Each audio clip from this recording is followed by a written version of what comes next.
And as Mary said, the meeting is being recorded, and of course, if people have problems, then they should let us know, and so on. It's a tremendous, I don't want to get all too formal and so on, but it's a real delight to be with everybody again on such a crucial subject, which is back to the 30s. We are sponsored by the CPCP, Center for Politics, Place, Culture, and Politics, and the Department of Anthropology. And I have to say that the Center for Place, Culture, and Politics has played such a crucial role in the Grad Center and more broadly, because it has, from its establishment, been the single place where we can get a reliably progressive view on a broad range of issues, irrespective of disciplinary boundaries. And it has consistently played this, and from Neil's days, and Mary's carrying on this tradition. So it's a really wonderful thing that they've done, and we hope and pray that they will continue to be funded properly and be able to do it, and so on and so forth. I don't need to say very much about our department. We're all familiar with it. It remains unchanged, basically, in its essentials. Of course, lots of changes taking place. But our basic political, intellectual, moral thrust continues. And I see this discussion as proof of it, and in fact, an effort to strengthen this political and moral orientation, which we've had for ages, and which we continue to struggle to keep and to make even more powerful. So without any further ado, let's move straight into the discussion. We'll run for somewhere really an hour and a half and so on. And who's our first speaker? Mary? Our first presenter? Jeremy, do you have a list? I didn't think to have that available. I think it was myself. Yourself, well. Oh, that's right, it is you. Dawn, I'll post the order in the chat. You have the list? Yeah, well, Jeremy, I said the basic question which we're initially going off is, what is the reason why you make this comparison between today and the 30s? What is behind it, and how do you see this? So, so the inspiration for the book was really curiosity, provoked by two kinds of comparisons that were being made between the 1930s and the contemporary moment around 2017. On the one hand, there was a comparison between the Great Recession and the Great Depression. And on the other hand, there was the rise of a nationalist authoritarian right, which many were comparing to fascism. Of course, 2017 was when Trump took office, right? So it was really curiosity about these two things. The COVID pandemic has introduced more points of comparisons. Great Depression, the Second World War, attempts to assess Biden in relation to FDR, but maybe we can talk about that in the. I was finding that the economic and political parallels between these periods have usually been discussed separately. And I thought, what happens if we think them together and attempt to do so with more intellectual and academic rigor? There was also the question of how might this lead us to reevaluate our approach to history and to morality. So together with Susan, George, and Taylor, we gathered together a really diverse group of scholars who each address this question in different ways. I learned so much from the whole project, from the research involved, from the dialogue with all the authors. It was really intellectually transformative for me. And it's difficult to summarize here everything, but I will say a few words, drawing principally on the introduction, more than my own chapter.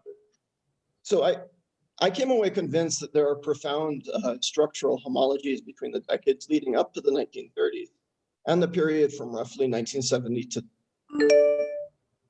which are mostly visible in the economics of both periods, but I think also help to explain some of the political similarities as well. So the crashes of 1929 and 2008 were each preceded by decades-long processes of financialization. An increasing weight of finance, innovation in forms of finance, mass participation in finance, particularly in the United States, increasing indebtedness, public and especially private, as well as increasing global integration of finance and credit, increasing inequality in both periods, again, particularly notable in the US case. These were also periods of instability, a lot of financial and economic volatility, of recurrent financial crises, recessions, and depressions. And finally, there were also periods when similar kinds of economic liberalism held sway, classical liberalism on the one hand and neoliberalism on the other. One explanation here, favored by many in a broadly post-Keynesian tradition, or Minskian tradition as well, is that it is financial deregulation combined with the irrational exuberance of investors that caused both crises. However, I find more intriguing and I think more convincing the idea that processes within capitalist accumulation itself regularly produce long periods of financialization and instability. Some key recent or contemporary thinkers here include the neo-Schumpeterian Carlo de Perez and the late world systems theorist Giovanni Arrighi. So my synthesis leaning on them is like this. So there are periods of material expansion when the emphasis in capitalist accumulation is very much on the expansion of the production of goods and services, and periods of financial expansion when capital becomes more financialized and speculative. Material expansions are built around new technologies, organizational, institutional, and infrastructural innovations, a new techno-economic paradigm. They are coordinated by a hegemonic capital state nexus, which was the role played by the United States in the post-war boom. Eventually, however, these material expansions lead to excess competition in the core industries, the rate of profit in production falls, and capital starts to accumulate as savings while looking for profits through means besides production. Financial machinations, debt farming, and the like, as well as in some cases sponsoring new technologies that might provide the seed for the next boom. This period of financialization and turbulence historically has ultimately produced a major financial crisis and global depression, unless and until a new regime of accumulation can be organized around an emergent techno-economic paradigm. So the period leading up to both the 1930s and to the contemporary moment have been periods of financial expansion, in contrast to the post-war boom, which was a period of material expansion. The incredibly low interest rates that we've seen recently, the savings glut that central bankers have been concerned with since around 2008, but which Arrighi would argue goes back to the accumulation of funds in Eurodollar markets at the end of the 1960s. All of this reflects this relative absence of opportunities for profitable investment in production. To me, this leads to the question of whether there are conditions for another capitalist material expansion of the kind that underwrote the post-war liberal capitalist order. So the post-war boom was based on complementary public and private investments around the automobile, highways, suburbanization, and all kinds of appliances to fill suburban houses, as well as a politically established reformed class compact and a transnational institutional order that reigned in finance. It seems doubtful that we will get something similar out of capitalism again, given the mix of technologies on offer, the political impasses we face, and of course the ecological constraints, right? Maybe a kind of global Green New Deal might do the trick if it could be managed, occurs to me. Interestingly, as well, the idea that capitalism is entering a phase of stagnation, of secular stagnation, is no longer the purview of Marxists and revolutionaries. More mainstream economists like Paul Krugman, Larry Summers, Robert Gordon, are talking about secular stagnation. Stagnation, not growth, will be the new normal of capitalism, even if they have slightly different reasons for arguing this, right? And this is actually another interesting parallel to the 1930s, when this was a common view amongst bourgeois economists, although they happen to be wrong at that point. So I think, honestly, I think we should really be taking the prospect of secular stagnation seriously, of ongoing economic depression, volatility, under the reign of a financialized and increasingly predatory capitalism. We should be doing so, I think, in our political as well as our academic work and in all disciplines. Yeah. Okay. Thanks very much. Who goes next? Mary, you have to guide me on this. Sorry. Put it in the chat for you, Yeah, John. no, George is next. George Souvlis. Yeah. Sorry. It's okay. Hello to everyone. All right. I am one of the editors of the volume. First of all, I would like to thank the organizer for this excellent event. It was and it is a great pleasure for me to participate to such an event, since it is one among many online during the pandemic, about a book that is the outcome of a long process and intense effort between people living in different continents. Jeremy can add other stories about how this project was evolved, that in reality we didn't know each other well, but we learned each other during the period of the composition of the book. That is rather postmodern, the whole, process. Thus, the publication of the book, I think it itself deserves a lot of congratulations, and I think we should be proud about it as an editor, so that we succeeded in doing it.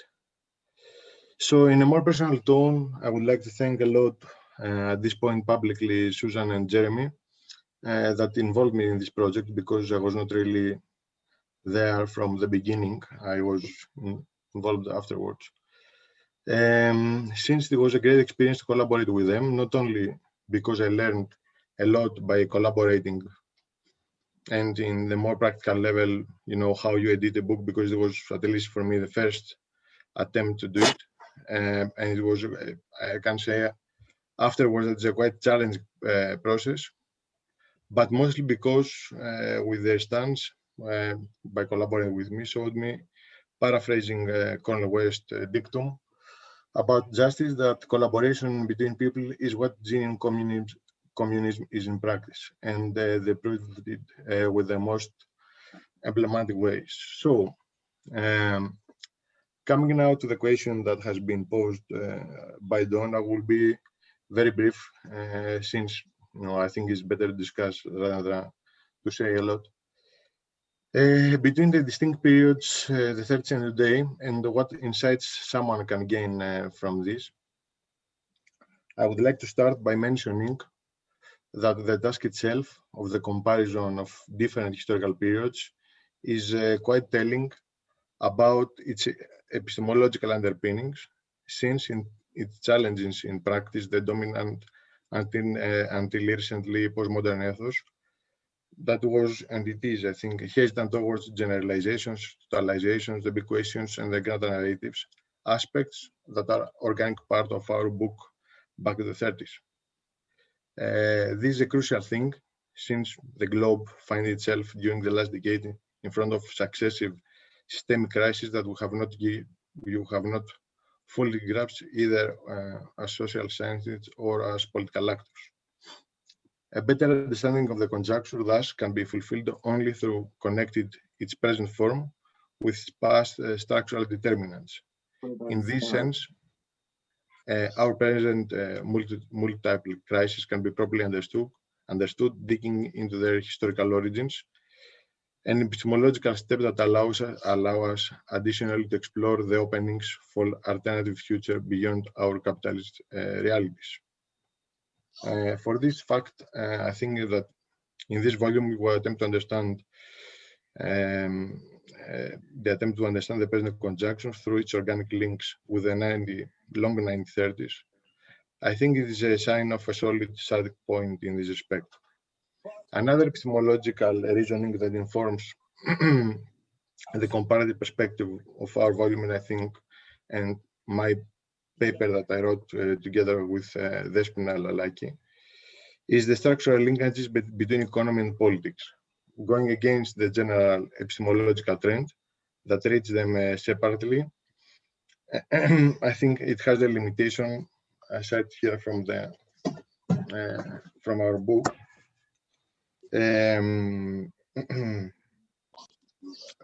Facilitates their tractability with reigning liberal capitalist histories, epistemologies, and policy frameworks, reduced to two-dimensional caricature or presented as abstract logics that can be extracted from their respective moments.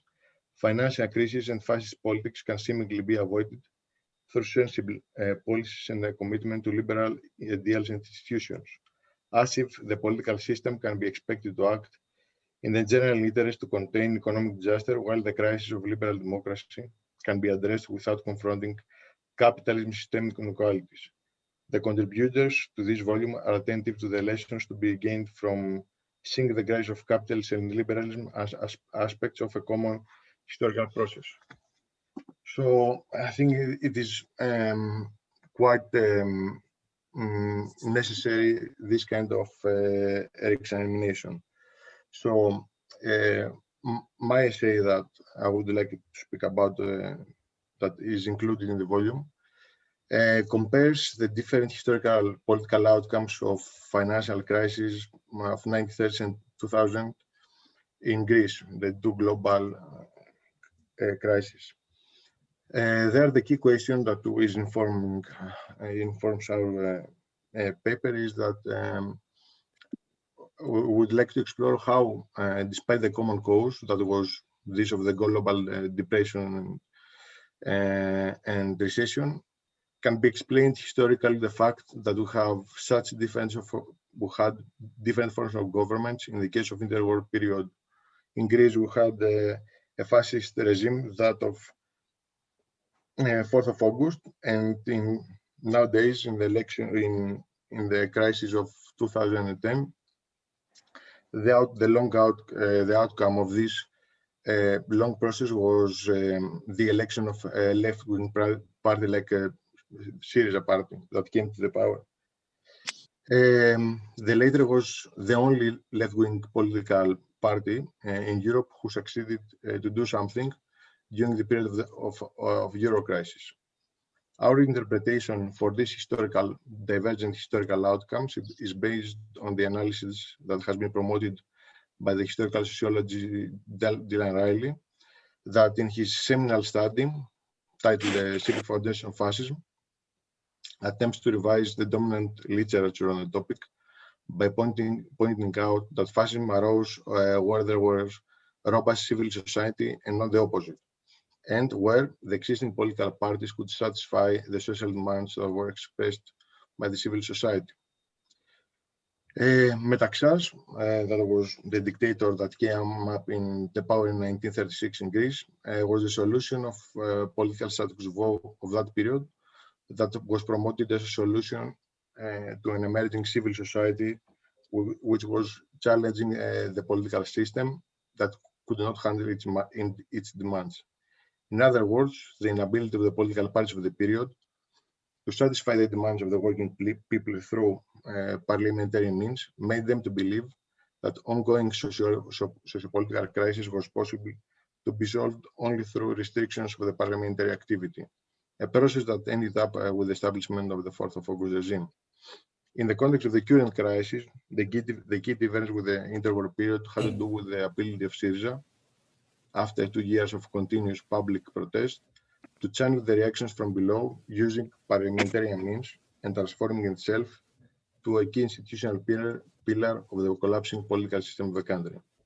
Summing up, in the first case, we saw a failed attempt to form effective hegemonic policies that could handle the demands of the working people, while in the second we had a successive attempt that not only gave the opportunity to Syriza to govern the country, but also to save Greek capitalism as such from a possible destruction.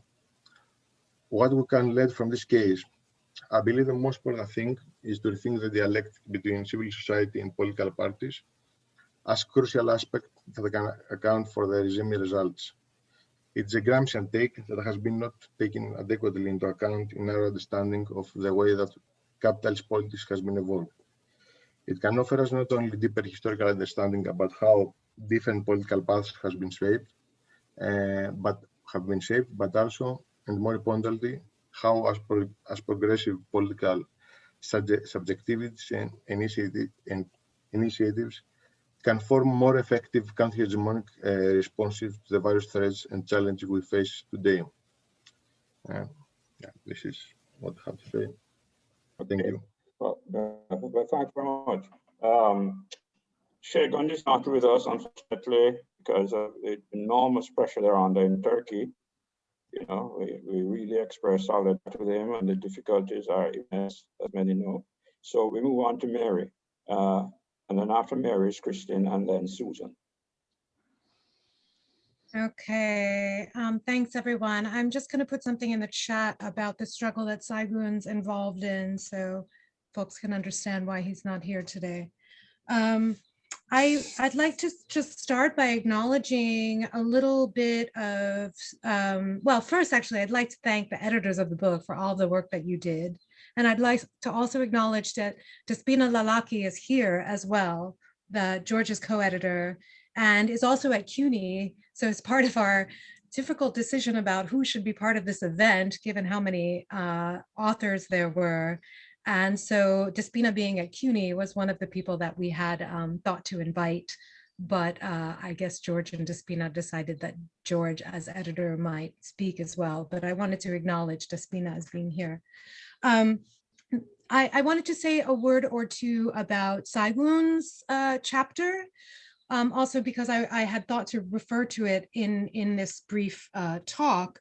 So I just wanted to read the title. It's called Anti-Fascist Strategy Today, Lineages of Anti-Communism and Militant Democracy in Eastern Europe.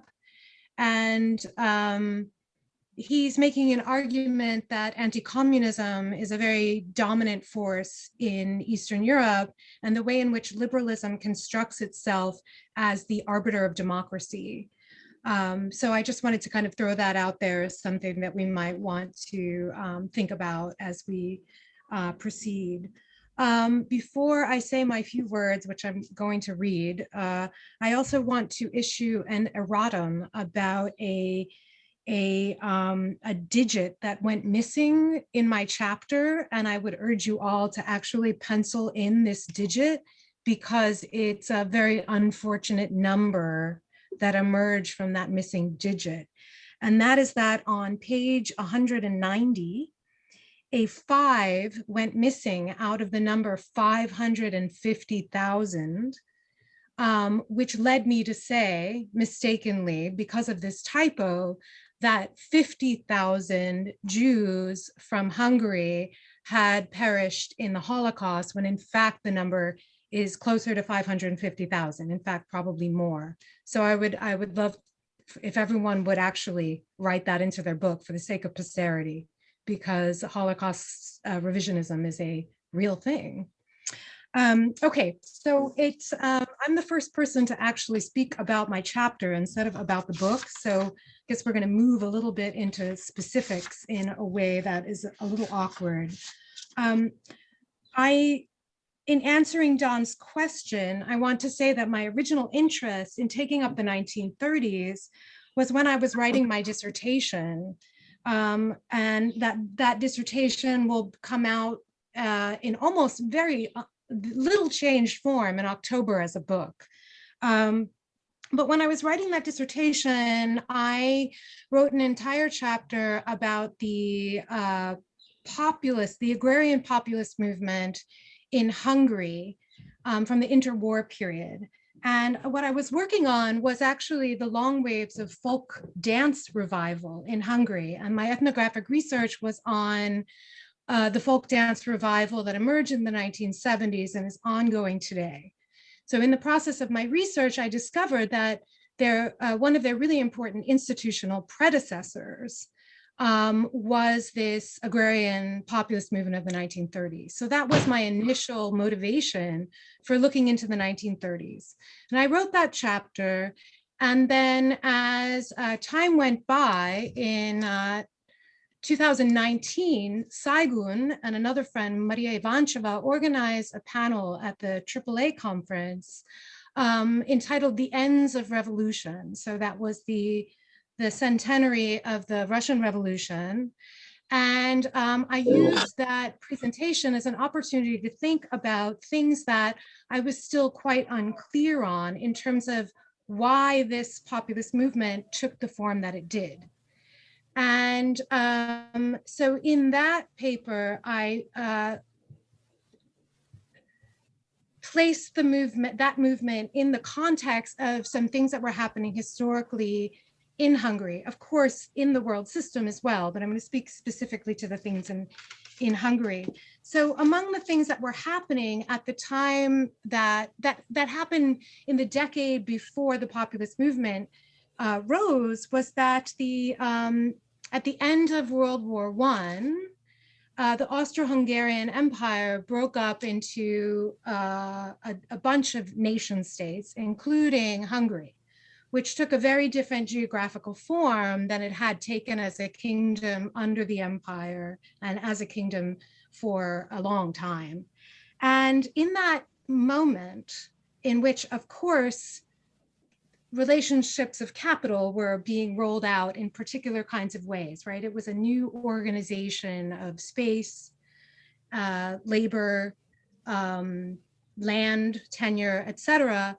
A few things happened. And one of those was that in 1918, at the end of the war, Hungary was declared a republic. And not long after that, a Soviet republic was declared that lasted for about 6 months. So it wasn't very long, but it was actually a very important historical moment. It was the second socialist state in the world, in fact, after the Soviet Union.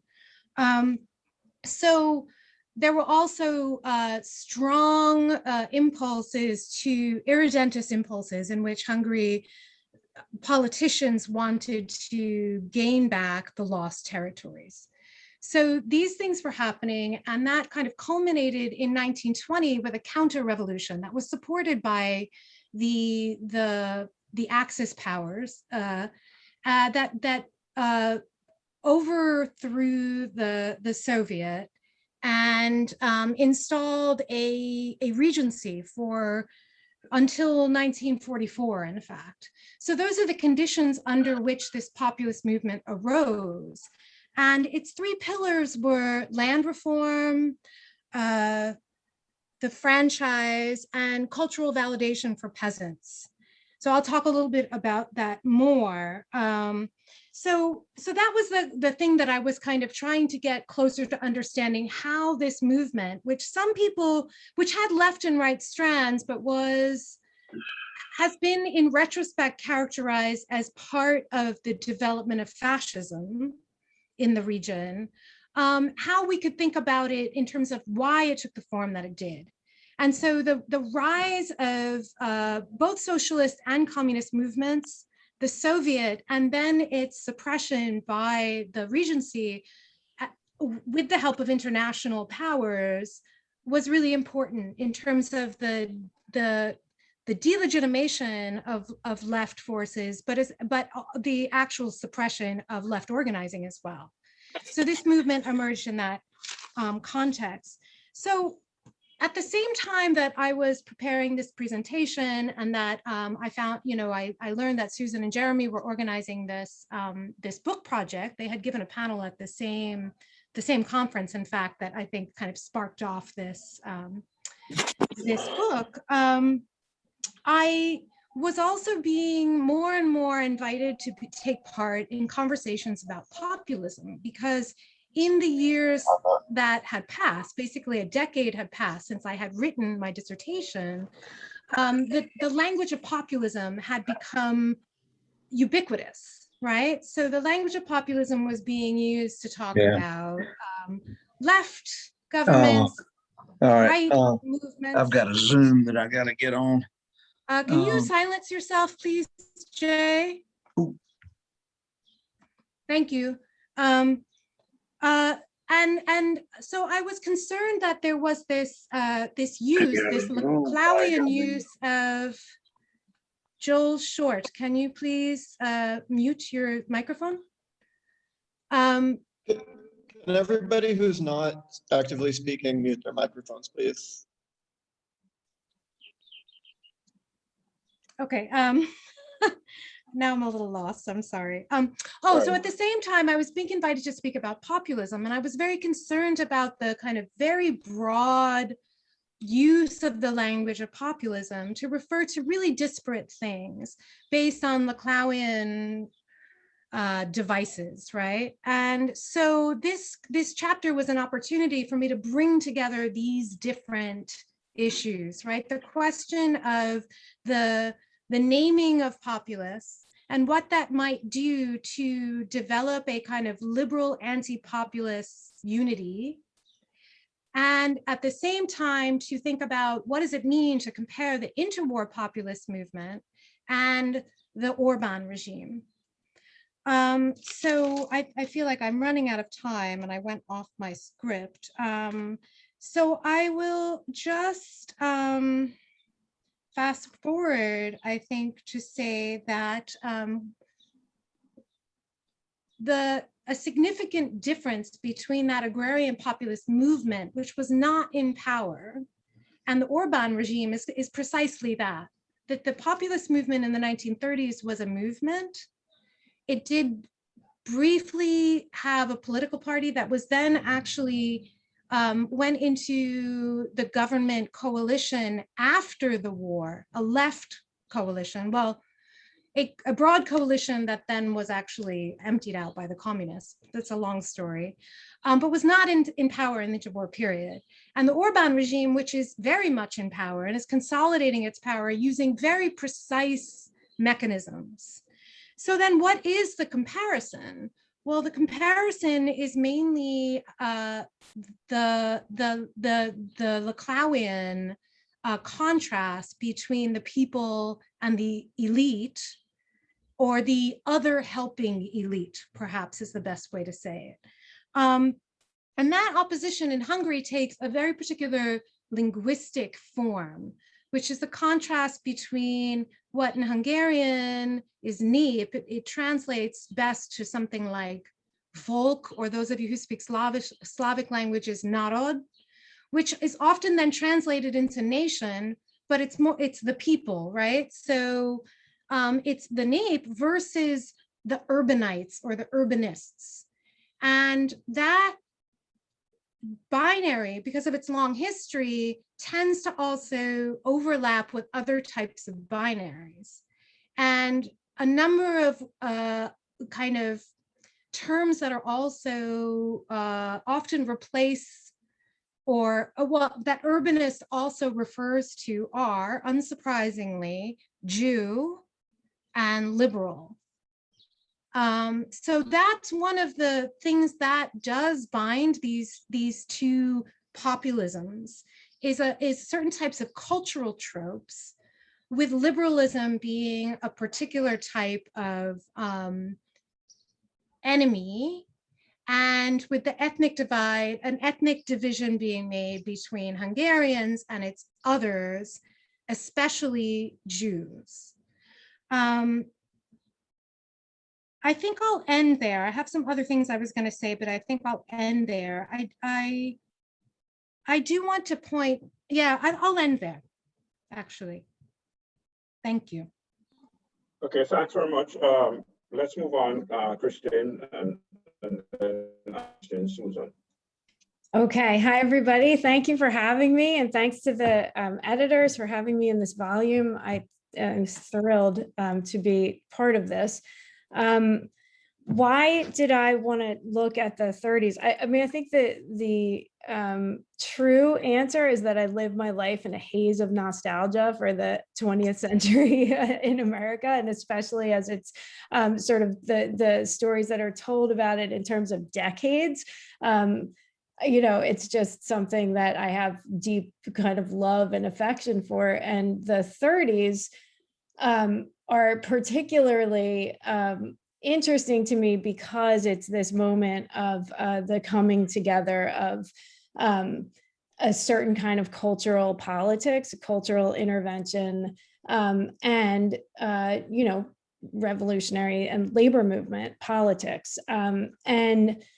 So I became sort of interested in the stories that were being told about the way now is sort of like the 30s, in the sense of, as Jeremy pointed out, as the editors talk about in their introduction, in terms of resurgent left labor movement, and certainly not, but in my lifetime anyway, better than we've seen in a long time in the US, and of course the rising tide of fascism in the United States and around the world. And so so I was sort of thinking about the stories that are being told about the way that sort of invoke the 1930s.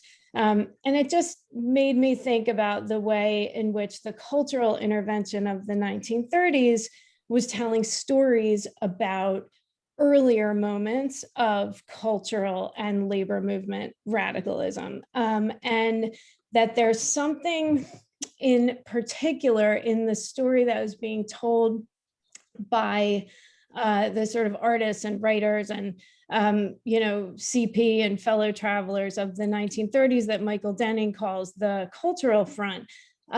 There was something about the story that they were telling about America, about what America was, that I think we can use now, but only if we attend to, if we sort of, to my mind, like I'm pro, sort of celebrate that porous, migrant, open sense of American identity that I think is the polar opposite of like blood and soil, right? And it's also the polar opposite of a labor movement politics that rhymes with blood and soil stuff, which is about walls and who you keep out and who you let in.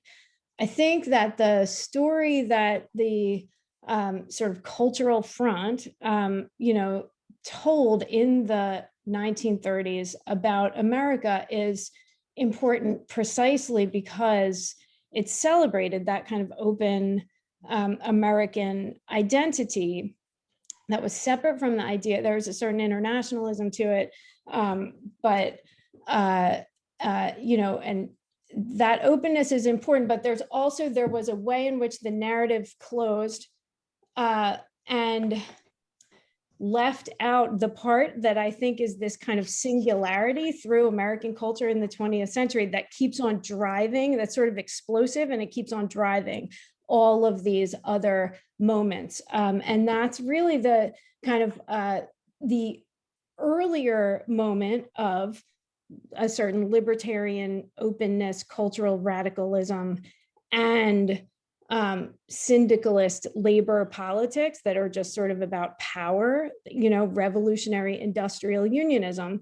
They're sort of the two things that, culture and power that infused the story of America that was, and also just the strategy of the CIO period in the United States. And that came from the IWW and the precursors to the IWW. And so what interested me is the way that the CP, or the sort of the new masses and proletarian novels and stuff like that in the 1930s couldn't help but invoking the story of the hobo.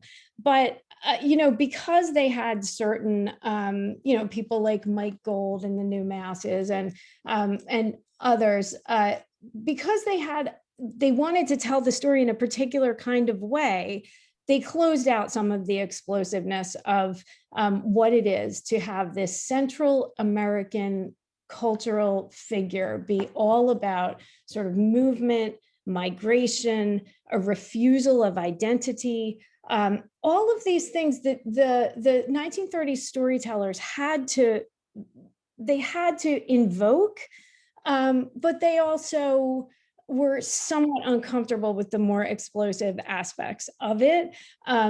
However, I think that those moments still made their way into sort of the best kind of labor politics in the US, and specifically the counterculture in the United States. So one of the things that I look at is, there are sort of two things that that I wanted to just sort of mention about the way that the 1930s folks told, popular front writers and stuff told the story of the hobo, and maybe one of the reasons, or one of the key reasons why they missed some of the, bawdy humor and the sort of the most, what I see as the most powerful aspect of it, which was really a certain refusal of work, an embrace of sabotage and the slowdown, and a refusal of the responsibility of signing contracts, a refusal of, of work, really. So this is something, it didn't make it into the piece, but I think it's such an interesting moment. So my contention is that as a whole, popular front artists and writers disavowed much of the fun, wild flaunting of the discipline of work and domesticity that, more than anything, I argue, characterizes the figure of the American hobo. It's not a mystery why the popular front deployed the hobo story. Millions in the 30s were on the move, and movement itself enacts a refusal of the link between territory and identity, and between identity and work. The hobo was an icon of the story the popular front wanted to tell about the American worker, militant on the job, anti-fascist in identity. Still, how did so many popular front writers miss so many of the most important countercultural characteristics of those who sang unabashedly, "Hallelujah, I'm a bum"? In the late 1920s, Mike Gold had battled with seminal Harlem Renaissance novelist Claude McKay for editorship of The New Masses. McKay wanted to preserve the old literary standards in the face of Gold's, quote, social revolutionary passion. As Daniel Aaron recounts in his 1961 Writers on the Left, Floyd Dell, Greenwich Village bohemian, anarcho-syndicalist IWW supporter, and one of the original editors of The Masses, the original one, identified in Gold one of the enduring problems of middle-class writers who look to, quote, represent the working class because they see it as the inevitable revolutionary agent. Being middle class, said Dell, is, quote, nothing to be ashamed of. But Comrade Mike is, for some obscure reason, ashamed of not being a working man. And so he's in awe of the working man when he meets him and says extravagant things in praise of him. This is continuing on. This is Daniel Aaron saying this. What Gold did not understand, Dell said, was that workers are properly envious of the middle class. Dell could not understand this desire because he wanted the workers to have more leisure. But Gold, who worked as hard as any proletarian, was subject to a, quote, and this is Dell, peculiar middle class emotion. I mean the shame at enjoying leisure. He falls down in prayerful awe before steam and steel and Mother Earth and mud and heat and noise and such things. Gold, Dell concluded, has come back from the stokehold talking about how beautiful strength and steam and steel and noise and dirt are. If so, I say, why abolish capitalism? A clearer articulation of the difference between the bohemian and the Stalinist revolutionary, what Aaron calls the, quote, still unsettled war between art and revolution, between the free, undisciplined writer and the disciplined, responsible party member, would be difficult to find. So I feel like it's on the question of work that the sort of split happened, and where this very productive moment that I think the hobo kind of represents of art, radical, rebellious art, and the refusal of work with this kind of this, I think, very rich American countercultural identity. That moment of the, cultural politics and labor politics, it's just something I think we can use today. I don't want to overplay that today as sort of this moment of identity politics versus class politics, whatever. I think there's actually some really interesting things happening in terms of the discourse around that right now. But I still think a return to the 1930s gives us sort of, narrative, like cultural ammunition to a story, to help us remember the most radical cultural and labor movement traditions in the United States, but most importantly, like how they come together. And the last thing I'll say is just, to me, the greatest example of this, and this isn't about the 1930s, it's just about these cultural politics, this sort of anti-work cultural politics and the way that they impact things like labor supply and leverage, which the IWW and the hobos were 100%, very clear about what they were doing. The fact that COVID, as horrifying as it was, I'm so sorry, hang on a second. That's my phone, sorry. As horrifying as it was, it put Americans in an existential sort of moment, and it slowed everything down, and it made the machine stop. And so there's a reason why the bosses were like, no, keep going, because it's very dangerous when that happens. And there are so many examples, whether it's George Floyd or, Palestine stuff now, where because things have been slowed down, I feel like people have started to, in terms of all this flood of images that are before our eyes all the time, people have started to say like, wait, no, stop. I don't want that. That's no good. Let's stop that. But also, really importantly, people have, there's a cultural moment right now where people are thinking like, maybe I don't want to go back to that crappy job for no money where I can't pay my bills. And what is happening is, again, it might be a little overplayed, but it's huge right now, I think, a labor shortage. And a labor shortage is incredibly important for the leverage, the wages, the power of the working class. So for me, it's all about the way that cultural politics are central to good labor movement strategy. I think in looking at the hobo story that makes its way through the 1930s, national popular culture and cultural front and stuff like that, we can reclaim some of that. So thank you. Okay, thanks very much, Susan.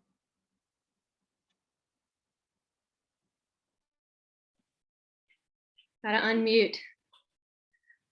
Thank you so much, Dawn, and Jeremy and George. Thank you so much for working on this project. I learned so much by working on this book, and it was just such an honor to work with both of you. And I see that I know that Mary, you had mentioned that Despina is here, and Dimitri Zinaki is also here, and also just noticed that Liz Sargent, who did the painting that's on the cover of our book, also has just joined us.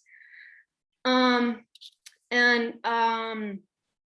I guess what I want to do is address, Dawn, your question about, why I took up this comparison of the present to the 1930s and how this played out in our work. And what I would want to say about this is that for me, for those of you who know me, you know that a lot of times my own work is about kind of pulling together very disparate strands of,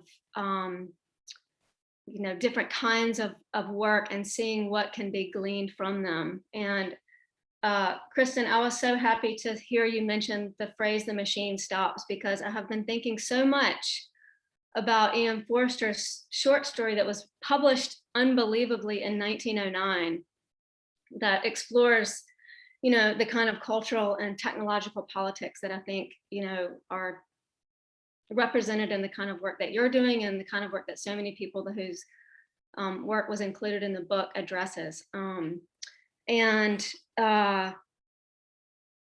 we put the call out for this book, we got so many different kinds of papers, and we tried to pick, and we did choose a set of papers that really represented a very diverse range of broad, theoretical work and kind of longue durée, and looking at those relationships and contradictions to other very tight local case studies, and trying to figure out what we could not only take from that period of time to apply to the present, but for my own work in particular, I was really trying to think about how we might project some of these strands into the into the future. And I'm not going to talk too much about my chapter. I do want to provide just a little bit of a overview about the organization of the book, just to bring things up to what I was trying to do in my chapter as a way to, maybe reflect upon the overall project, and maybe we can talk about that when we do the discussion. I mean, obviously we were trying to track the relationships happening at, lots of different registers: political, economic, cultural, and aesthetic. For example, Brisky's chapter on Australia traces the way that racisms that are erupting today can be located into, authoritarianisms of the 1930s.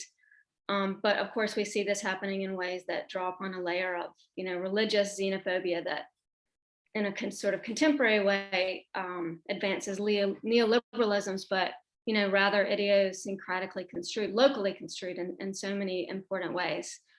The kind of case studies that are included in the book, like Pito's work on the Arrow Cross Party, or Zenaki, and Dimitri, you might want to answer some questions on this in the chat. I don't know, but on your work on the legalisms related to prostitution, illustrate the long contradictory pathways of gender ideologies. They're used for, by, inside of, outside of political ends in ways that, one asked me to think, about, in a lot of ways, very surprising ways, that identity politics are being enrolled in the consolidation of right-wing populisms today under, the same kind of terms like freedom, democracy, equality.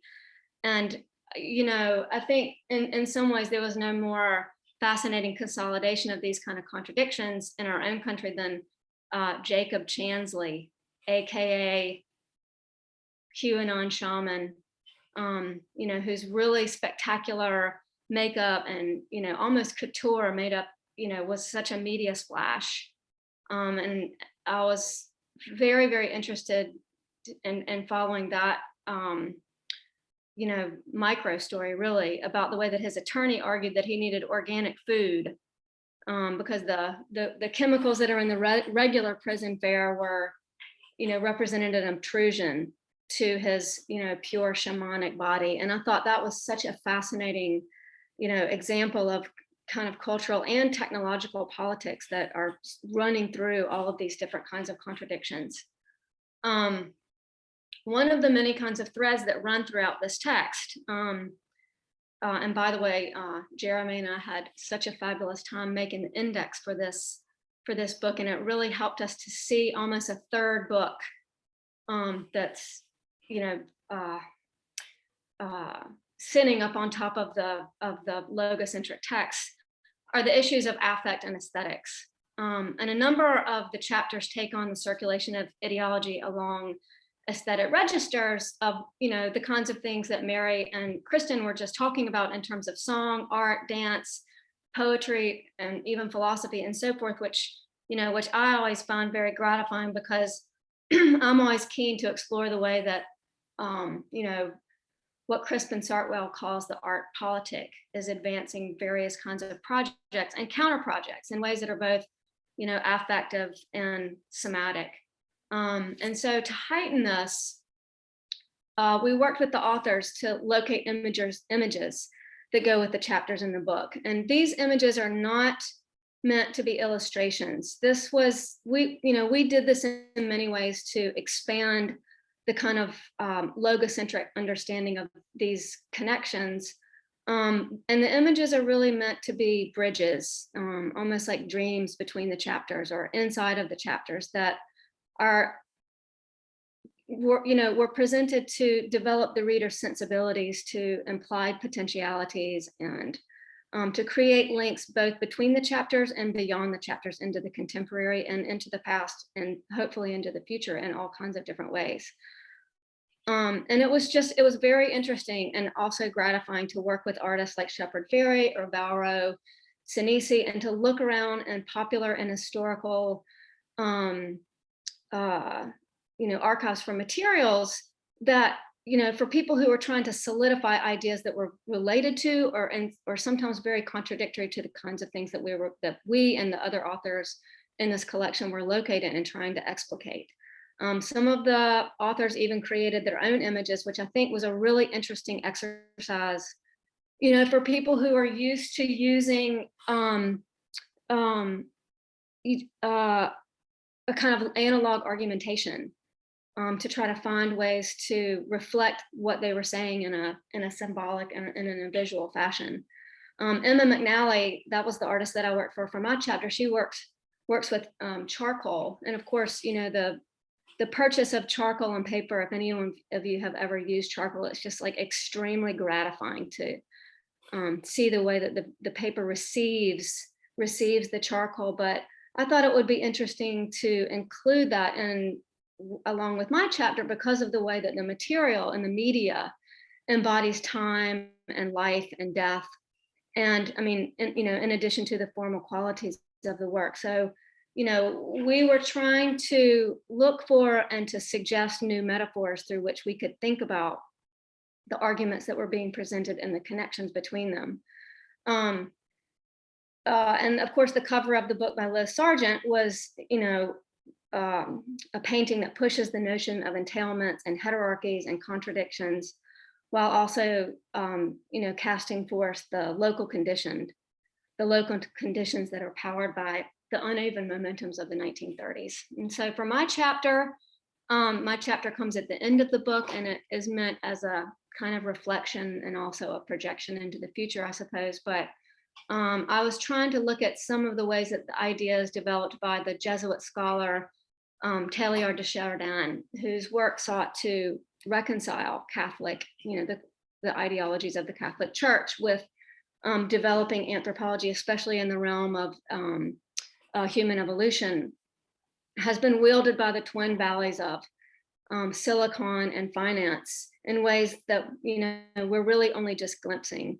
The ongoing dismantling of anthropocentrisms in response to the rollout of crises across the board, including the development of AI and the increasing move to give rights and privileges to AI, such as the Hanson robot Sophia, or, you know, Bina, who was really a kind of like souped up AI chatbot that very recently taught a class on ethics at West Point, which I found extremely interesting. Asks us to reconsider and to expand who and what might be a person, who and what might be a subject, who and what might be a citizen, what kinds of obligations and entailments might that include at the very moment that the state and notions of democracy seem to be contradicting. And, you know, I just think that while, you know, obviously not everything, and, you know, the theoretical elaboration developed by Teilhard de Chardin is definitely not something that I would, you know, sign on to in every sense. But I think that his intellectual creativity to me is extremely inspiring. And I really like to look at the ways in which people like Teilhard de Chardin are attempting to look at humanity on a number of different scales and to see how we might, you know, develop a sense of futurability that allows us to escape some of the trajectories that seem to be in place at the moment. I think that this collection in so many ways is an incredible expression of a real desire to interrupt some of the momentum that we see happening today, and to look for alternative platforms of, you know, literally being together that, you know, might counteract some of the very just dire projections that one might receive when you read this collection as a whole. And so I hope that we will do that together, really. All right, thanks very much. The way we plan to proceed is to let it all hang out, people jump in as lightly moderated as possible. So don't post your questions in the chat, just, you know, go right in, hopefully respecting other people's right to equally go right in, right? But really want to open it up. Let me jump in myself as no surprise to you all. The thing I get is that we're going back to the 30s because we are in 2021. So that is, it's not a self-indulgent sort of nostalgic thing. Of course, there is nostalgia, but the point is, where does this help us? How does this help us to deal with now? The political, economic, and cultural situation now, to me, is the heart of it, of what most people said. I want to go through it a slightly different way to say, well, what are the differences between now and then? And what are some of the things I just threw out? I think the gender and sexuality movement is 10,000 times stronger now than, as far as I could see, than it was then. That's one very important factor, I think.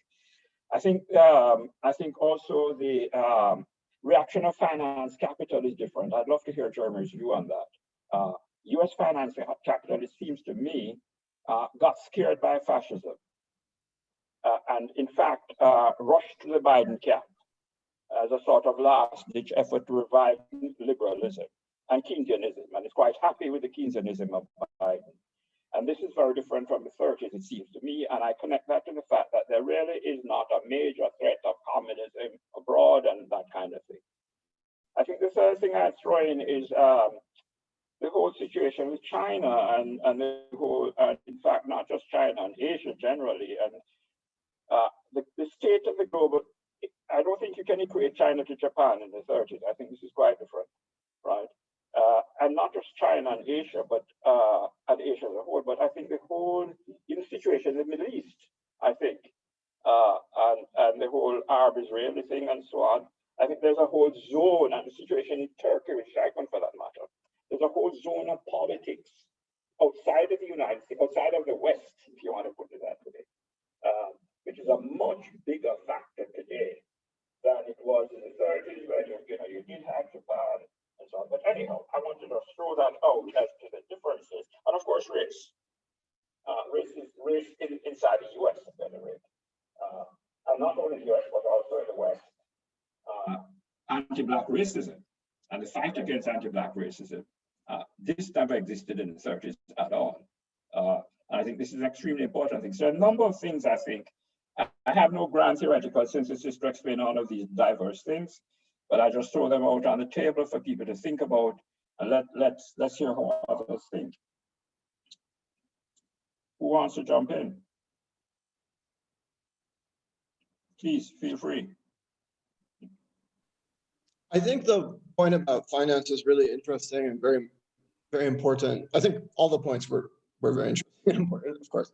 But I think that one of the key differences really was that the capitalist state and financial capital learned important lessons from the 1930s on how to limit the damage precisely to financial capital. So, and that helps to limit also, the broader economic devastation in comparison between 2008 and the 1930s, with some exceptions like Greece, for example. But it also meant that there was really a kind of transition or transformation of regime of accumulation that one saw as a result of all of the upheaval of the 1930s, and of course the Second World War hasn't happened. So we're kind of I feel like because it was the bleeding was staunched, we're sort of stuck in the same moment, right? And it's kind of drawn out instead of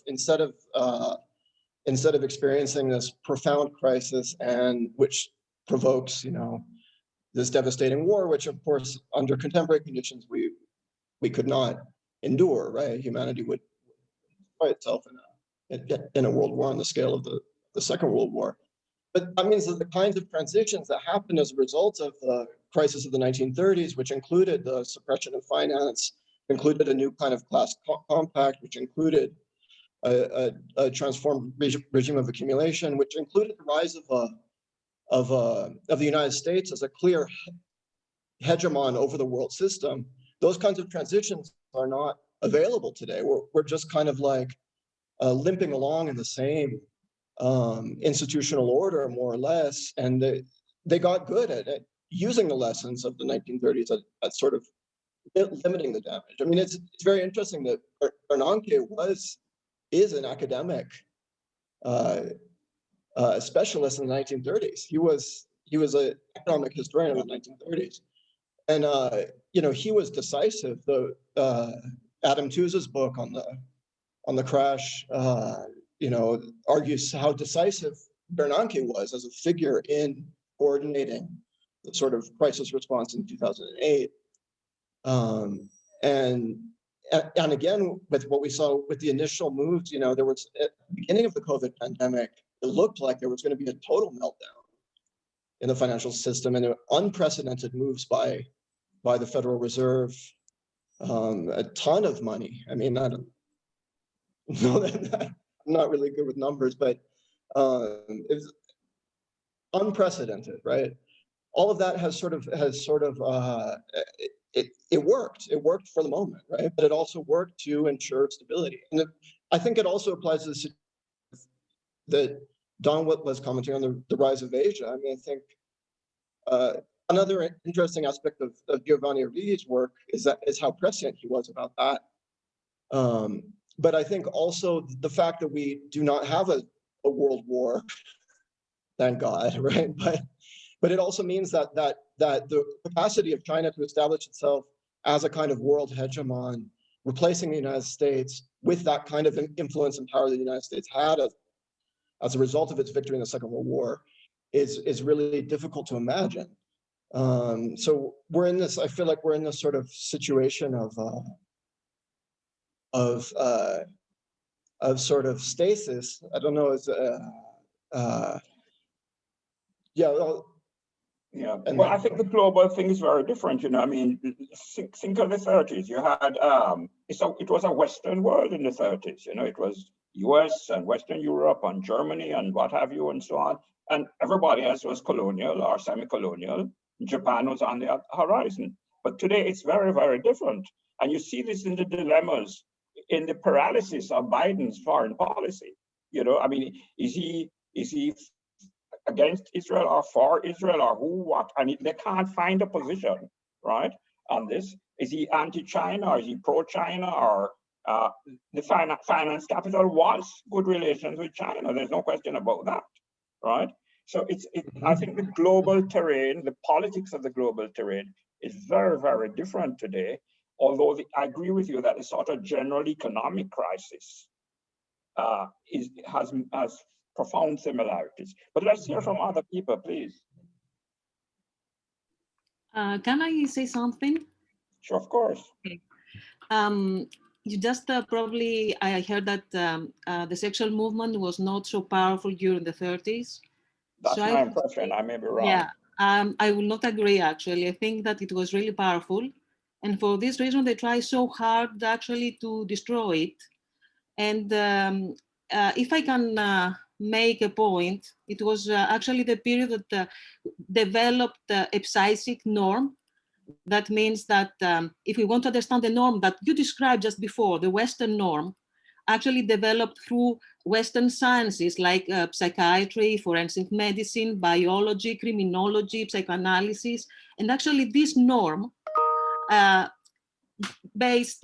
developed even the idea of gender, intersex, sexuality, in terms that we use in our days. And actually, I think that this is very important to understand that this norm that actually we live inside today, if we want to understand how this happened, then we have definitely to search and study more during that period. So basically, I think this is the point. If we try really to bring these periods together, I think it is very important to understand what you describe as colonization, because colonization occurs also through sciences, like I said before, that actually they manage to establish terms like unconsciousness, consciousness, and only through Western eyes, through a Western glance. So I think that's very, very important to understand that. And I think that's the link actually between these two periods, as far as I'm concerned, except all what Jeremy said and all the other editors of the book. Thanks very much. Others? Please. When we're not using the chat, just jump straight in.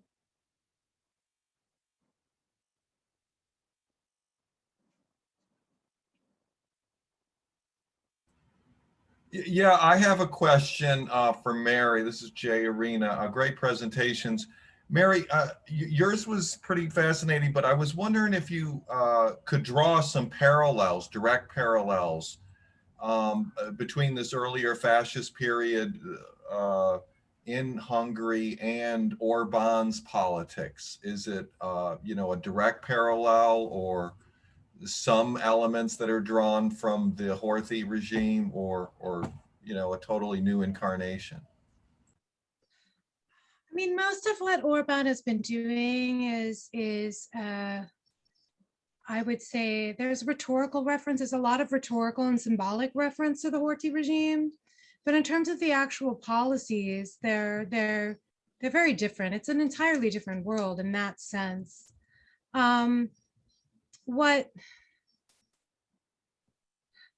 So it's the cultural politics. I mean, there's really good work on the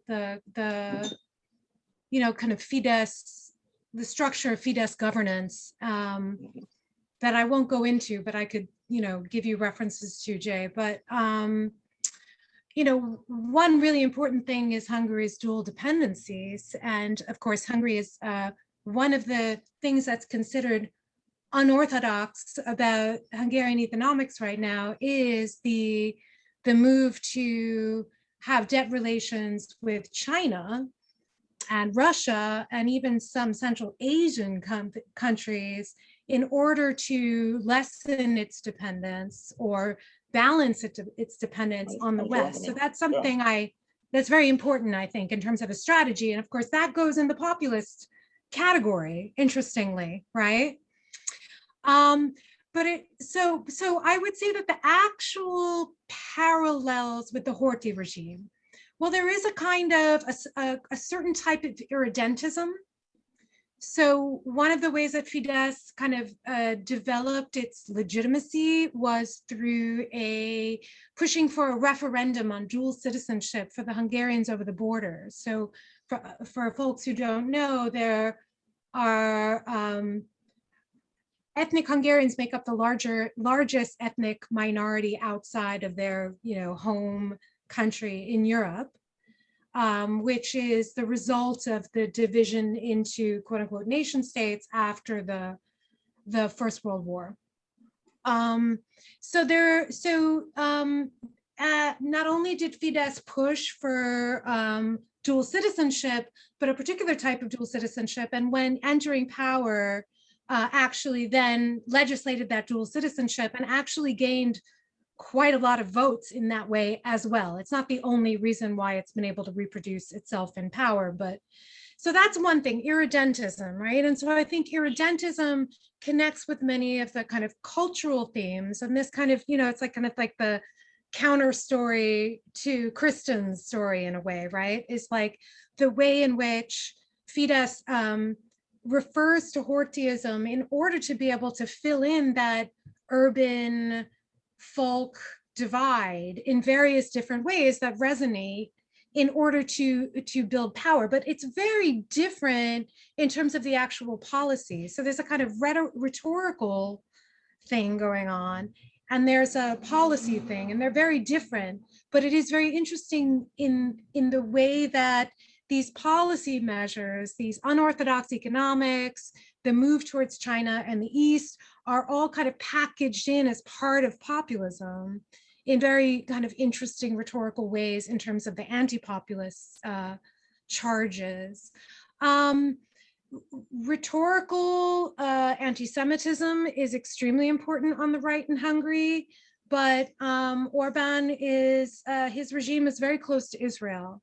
So there's also a kind of, we see it now with the unfolding of the really horrendous events in Palestine, Israel right now.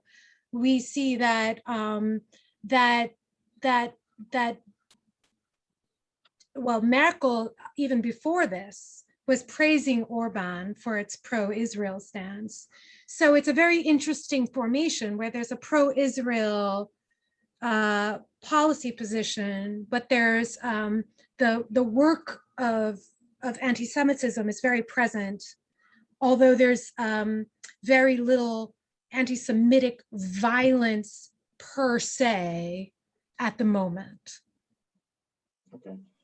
I wonder if we could hear a little bit more about the Latin American situation. I see Mark and Sam and others. How do they see this in terms of back to the 30s, the Latin American thing, and so on? And I want to come to Yunus too. I see Yunus down there, a little bit more on the Turkish and the Middle East situation. But shall we hear something on anybody, not just Mark and Sam, but certainly let's see if we can hear a bit on that side.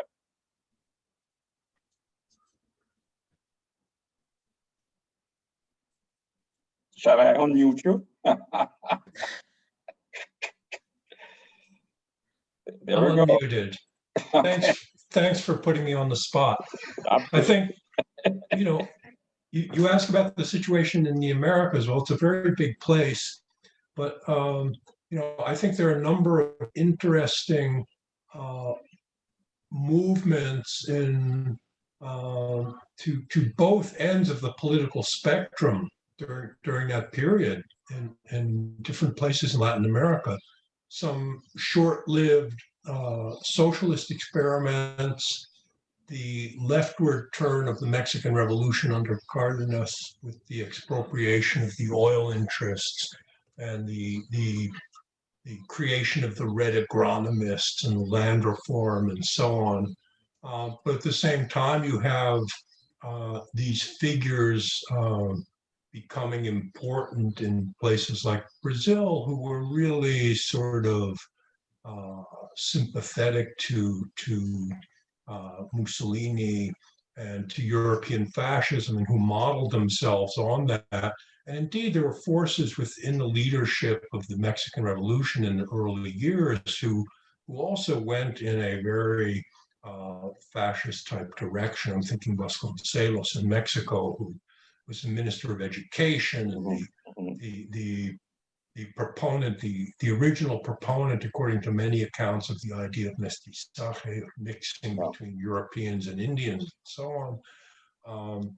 So, a lot of movement in each direction, but, the larger Latin American countries were cushioned to some extent from the worst impact of the crisis of the 1930s, and indeed used the crisis as an opportunity to industrialize and modernize their economies in many ways. I'm thinking particularly Brazil, Argentina, Mexico, Colombia a bit. So in some ways, the response to the crisis was different. It was more a crisis of societies that were urbanizing very, very rapidly, where the countryside was in a kind of permanent crisis and so on. But it was not the kind of economic depression that occurred in Europe or North America. And today? Today, Yeah. Let's ask Jeremy that question. Well, Jeremy, right, there it is. How do you see it today? I mean, Chile, we just had the relative progress. I did attempt to address this in my chapter for the book. I think that, to me, the comparison was really more relevant, taking into account a longer time frame than specifically the 1930s as compared to the 2008. As a starting point, it's useful. I think that the argument that I made there was that in both periods of sort of systemic instability and chaos on a global scale, which preceded the 1930s and which led up to 2008, were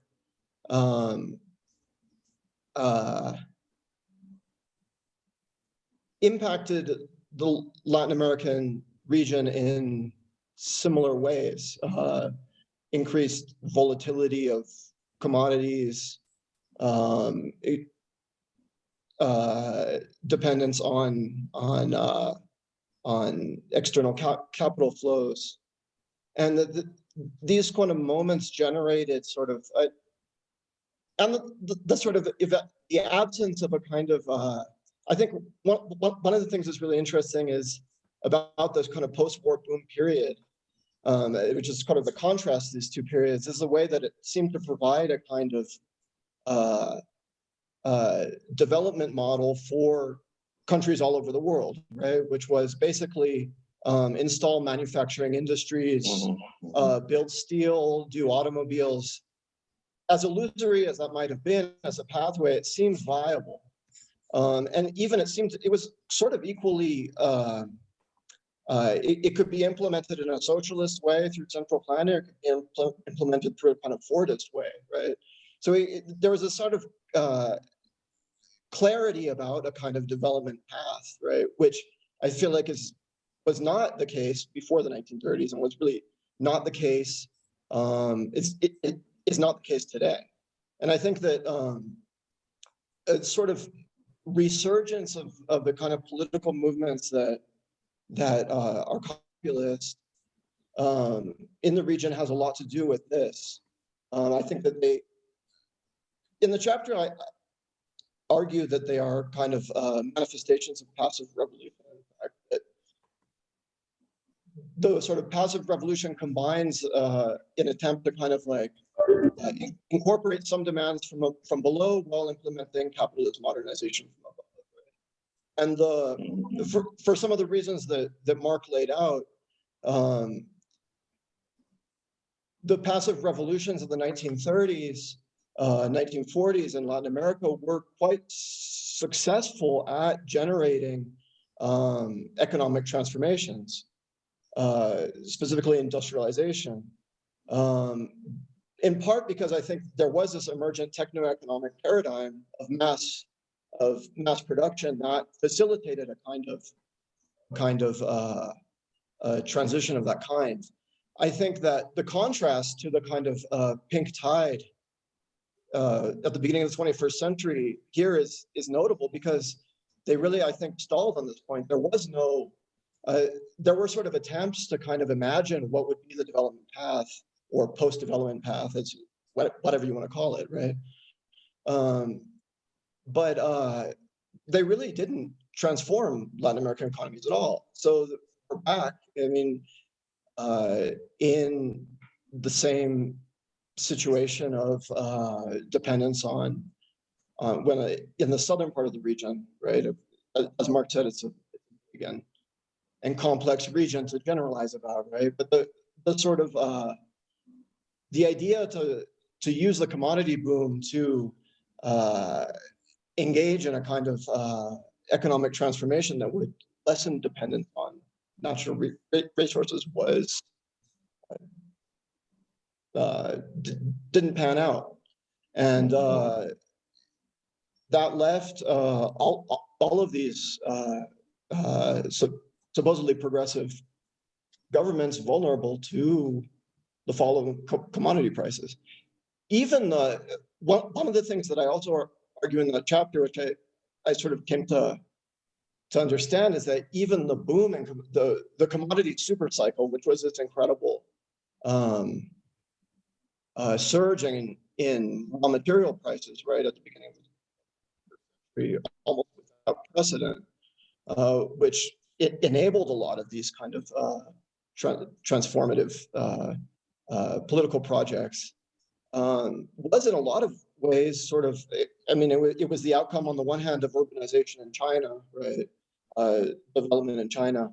And it was also an outcome of increasing financialization and speculation on the world scale, right? So I think that there's a lot of very interesting feedback here, but I think the sort of meta concept of systemic chaos and financial expansion I find extremely useful for explaining sort of kind of homology between both periods, and the sort of absence of a viable techno-economic paradigm as being really key in understanding the limitations of the present, both for the right and the left.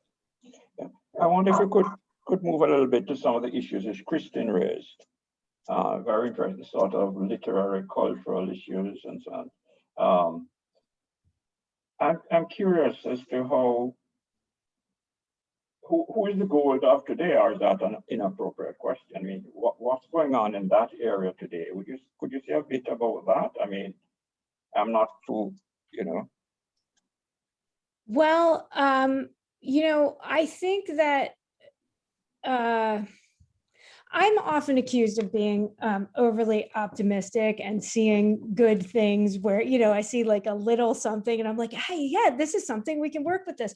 But I think it's also just having come of age at the time that I did, where there was so little of any real radicalism happening in American culture, that I actually do see some real moments now that are interesting to me in the way that the 1930s culture and what preceded it are interesting to me. My contention is that, but there is a worry, right? And this is the worry for me, that there was the sort of IWW hobo cultural politics that I think really animated the cultural front and the CIO period sort of together, the labor and the culture stuff.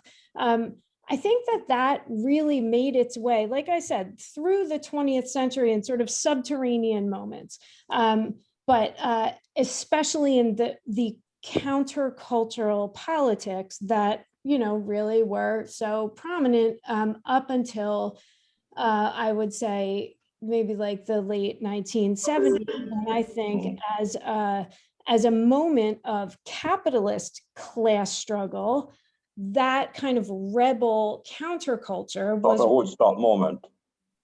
Yes, I think that there's the Woodstock moment, the sort of Vietnam veterans not listening to what their officers are saying, women rebelling in the home, students rebelling, Black liberation. I think that whole cultural moment was rightly seen as a moment of class struggle by capital. And it was, it's kind of like, oh, you're going to act up on campus? How about we make it impossible for you? You're going to wildcat strike on the assembly line. How about we create a situation where you feel like you're lucky just to have a job? So because I'm so interested in, the 1930s as a moment where that tension between culture and class was sort of unresolved in a way, I think that one thing that's worrying me right now about left culture, as resurgent and exciting as it is to me, is that precisely because there's something about a kind of libertarian rebelliousness that's been appropriated by the right wing, it is dismissed as, well, counterculture just is sort of, it gets dismissed in sort of an old, almost like Birmingham school, like Althusserian kind of way, right? Like cultural politics don't ultimately matter because they're not the real thing at best. And at worst, they become something that is more resonant with the right than with the left. So in a way, I see that happening right now in at least part of sort of a resurgent young left, which is a real dismissal of like the Woodstock moment and all of that. And I just think that misses some of the sort of cultural politics that I think that the hobos understood, the IWW understood, the cultural front of the 1930s almost not inadvertently, but they wanted to glorify work, but they wound up using the figure of the hobo, and through their stories, that figure made its way into on the road beat hippie counterculture and stuff like that. I think it's still with us, but like lots of really interesting cultural moments in the US, it's contested territory, whether it's like the, work of Friedrich Nietzsche, whether it's punk rock, right? I mean, racists fought to have punk rock be their territory, and real, but, left-wing, anti-racist punk rockers had to fight them for that territory, literally, like in shows. And so I just think, I think that there's a lot that's really hopeful right now, but what worries me is the continuing sort of discourse that says like identity politics versus class politics is like the battle people should be having, when, you know, I think if we look back to the 1930s and what animated some of those politics, we see a cultural politics that's really central to class politics. And I think that, you know, it's, I don't know, I feel like it's important to like keep that tradition sort of alive. Otherwise, I think we're going to miss something really, really important. I think, you know, you can break a union, you can bust a union, but a culture is much more difficult to destroy.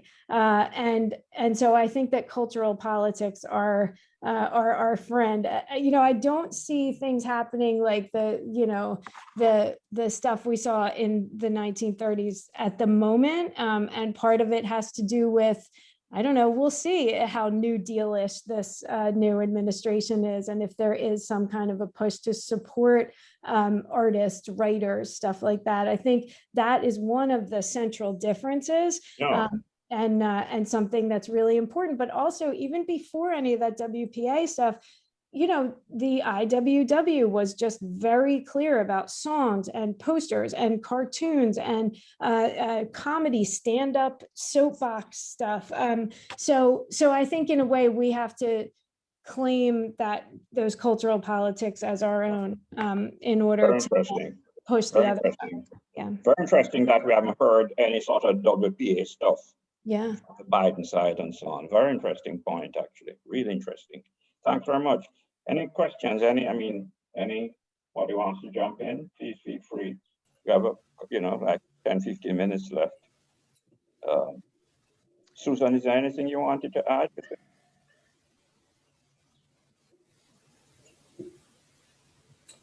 I have a question that I would like to ask, if it's permissible. Of course.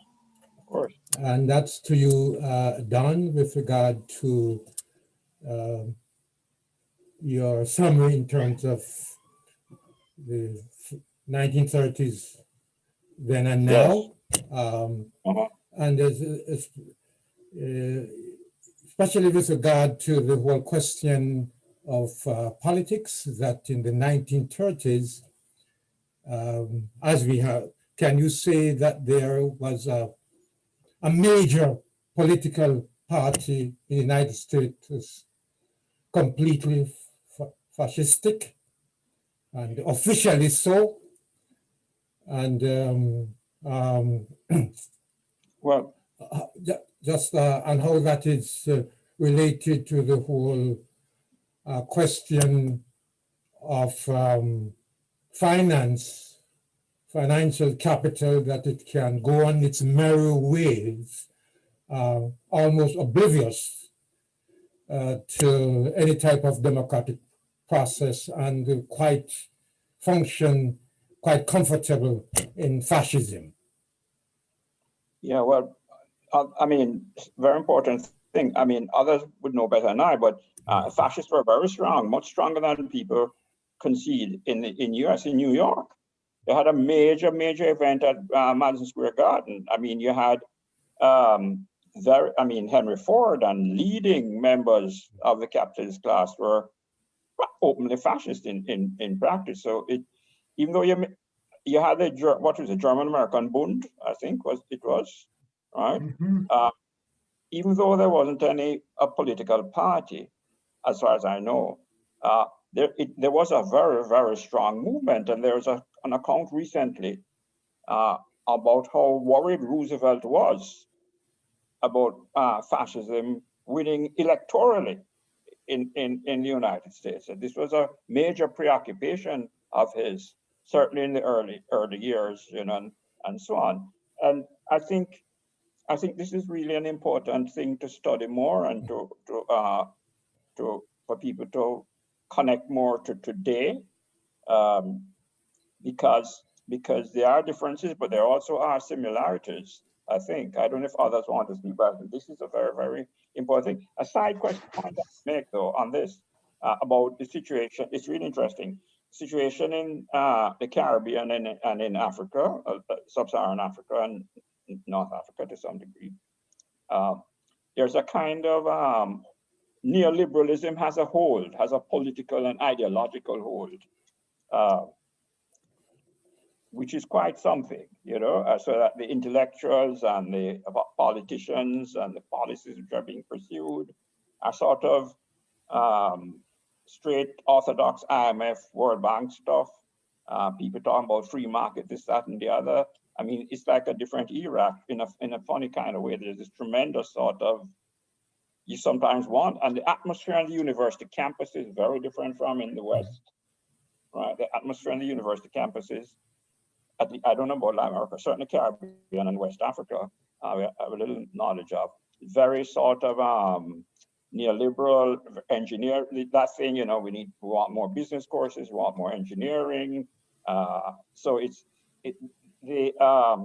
that period of, not the 30s really, but sort of the France Fanon, the awakening of the national liberation movements, you know, the Bandung moment, that's gone for the time being.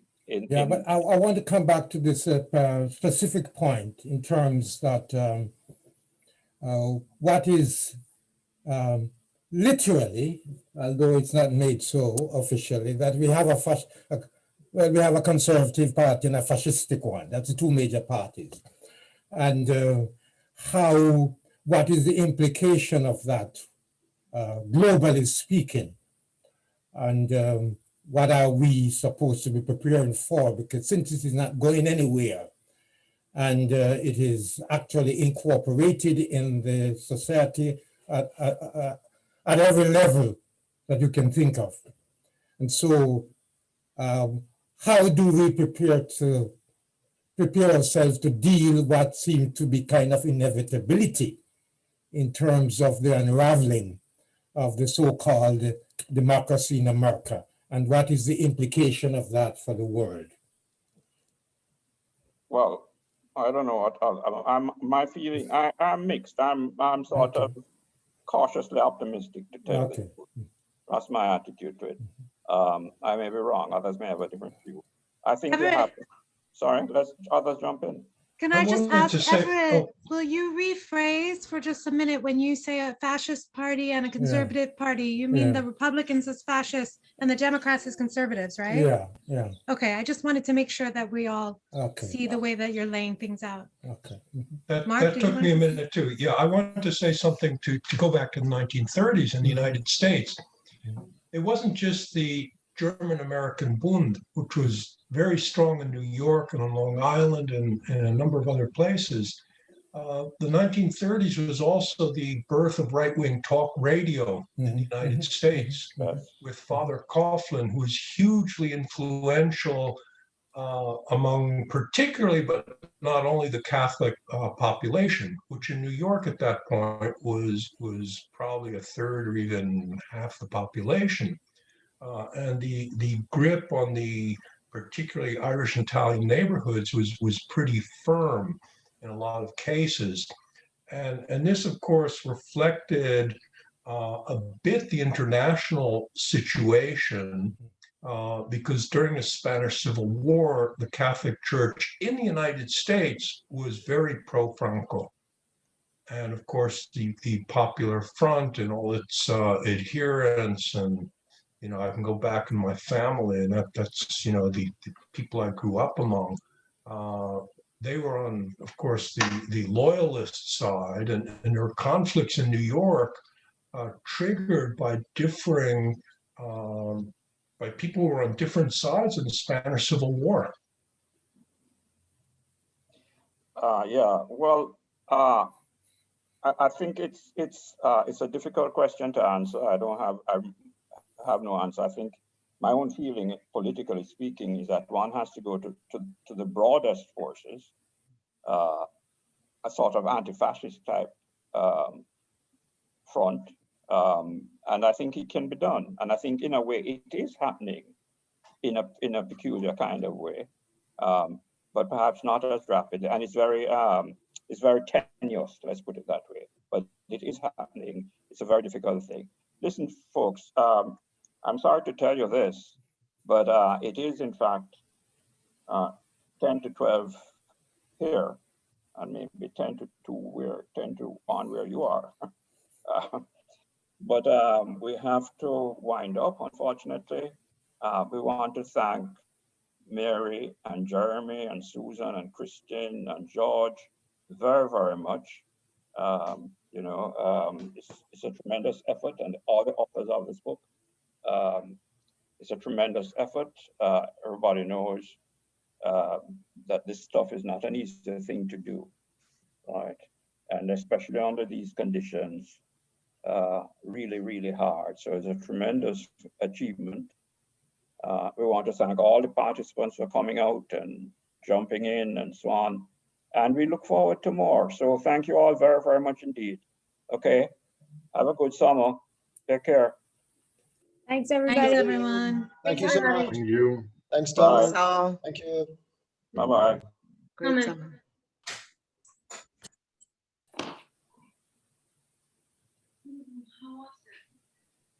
Wait, guys, we're still recording. Hold on. Wait a minute. Why my recording button disappeared? I don't know where it is. Oh, here it is. Hold on. I'm so bad at this. Great conclusion to the video. Okay, we're not recording anymore. Thanks, everyone. Take care. Thank you.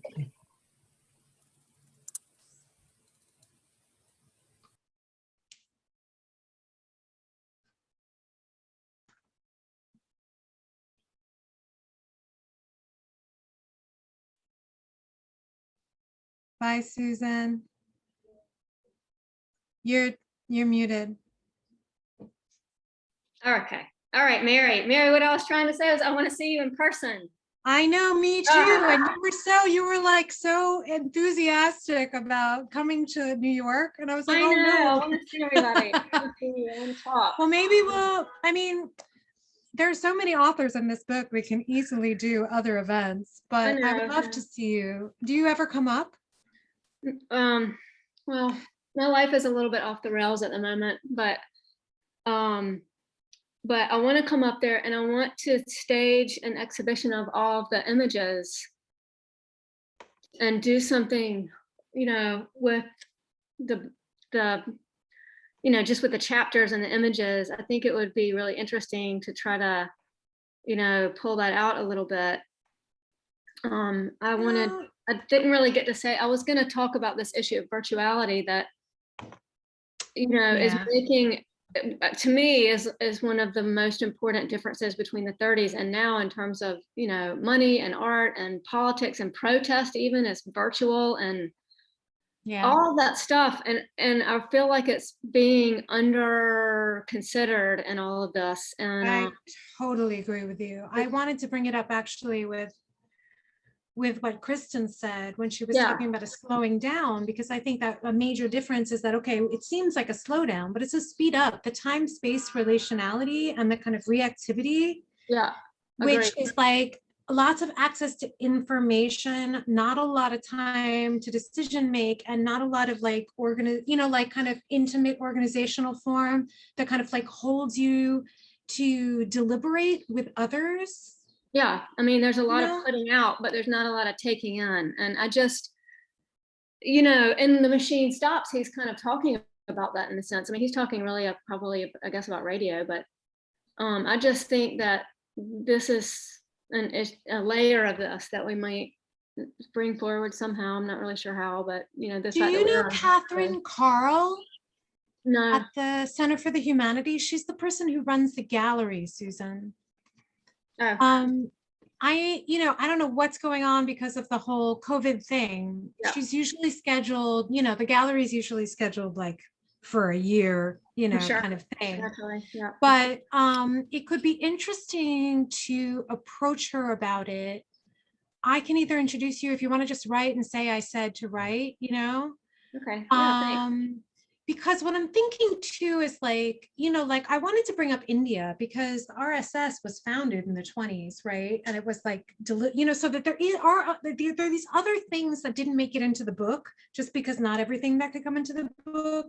And so it made me think too that like, if we could imagine something with that artwork and with the text somehow, we could also potentially do like workshops or conversations that would like bring in other vectors that are not,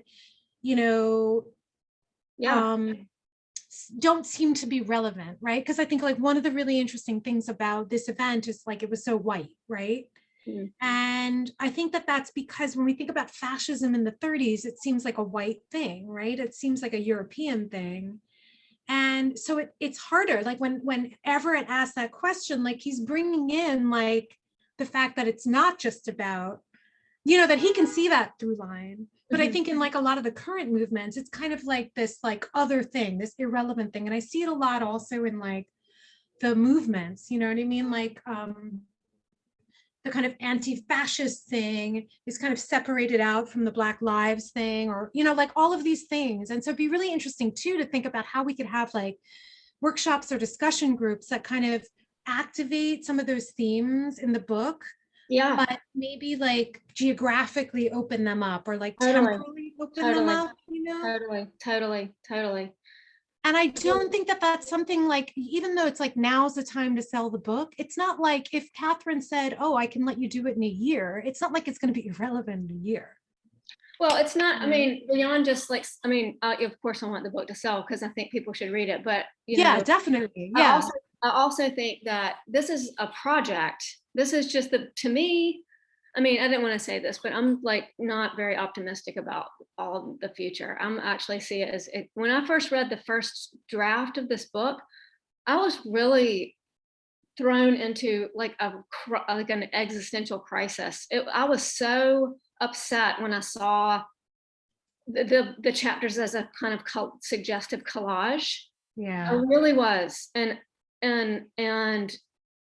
to me, this is the beginning of a project of looking about how we're going to live together well into a situation that to me just looks like, this is fucked up. This is dire. Yeah, this is really dire. I like to think that, there's going to be something good around the corner, but I don't really see it right now. Honestly, like I don't see it. I'm trying to, but I don't want to be like, Debbie Downer or whatever, but it's like, I feel like we're not really there. And I agree with Jeremy that the kind of like, forestalling of disaster is just prolonging, the moment when people really, are willing to put what little they have at risk. I don't see it. So, I feel like having people, talk about this relationship in in other kinds of places and other kinds of localities would be really good, because there probably are, seeds of interestingness that might go to this that would make the situation, maybe we can understand it in a different way, because it, even though it is very, the book is very like, kind of longue durée and long-term and theoretical on the one hand, but also like very narrow, like pretty narrow case studies. Yeah. But it's also, even though we tried really hard to reach out, it is very, kind of like European, Latin America. There's not, it doesn't have those other geographical, scenarios that I think would like to hear from, almost. Right. Hear from. So I just but think I think that like some of those things that came up today kind of explain why too. Part of it is just like whatever people, write things or they don't or whatever. But it's also like what Dom said, like the kind of fascism of the 1930s was a phenomenon of the Euro-Atlantic or something like that, right? It's a little broader, Europe and North America, right? And so it doesn't mean it doesn't have relationships with those other areas, but the story would be told differently, right? And so I feel like that's what I noticed, because we also had an event like a couple weeks ago that was on the Black Bloc, and it's like there was like something going on with like some other issue of one of the speakers and like people that were trolling her. So it seemed like, so there were some people there making some arguments about this speaker and people of color or whatever. And I can't speak to that because I don't know the situation, but you're not like, I'm not going to just assume that the white person's the bad person just because of that, you know? But I did see that like I failed despite my best efforts to have folks of color who also know something about Black blocs show up. And so the result was that it was just like this white conversation, like as if the Black bloc only matters to whiteness. And one of the trolls actually wrote this like really interesting thing that was like, you know, I mean, they were just there to troll, presumably, right? But what they said was really interesting because they were like, oh, this is all fine and good, you know, whatever, what you're doing is important, but isn't whiteness, you know, like centering itself again? And then it was like, you know, as if white people can talk about these issues that don't involve them. And you're like, how do you think that the Black bloc and like whiteness isn't also about white people? You know what I mean? Mm-hmm. So I feel like in this moment, there's like, yeah, you know, because of all the reaction, the time space thing, and, you know, the technological thing, right? Mm-hmm. There's also not like that space that you hold together with people where you might disagree or you might need to be invited in certain ways, but it's not already like a accusation or a reaction before that happens. And so if you think about the kinds of events that could be done, it's like you have the book and it's images in the background, but then you can kind of ask new questions from that conversation that make it relevant to people who wouldn't hear it in the same way, right? Yep, I think that's a great idea. I love that idea. So I feel like a step one would maybe to see about Catherine Carl and see if she would be up for something. And maybe we can even get some GC students to put together some workshops or something around it. So we would do the work of reaching out to people like at the GC to kind of populate those discussions or something. Yeah, I think that would be really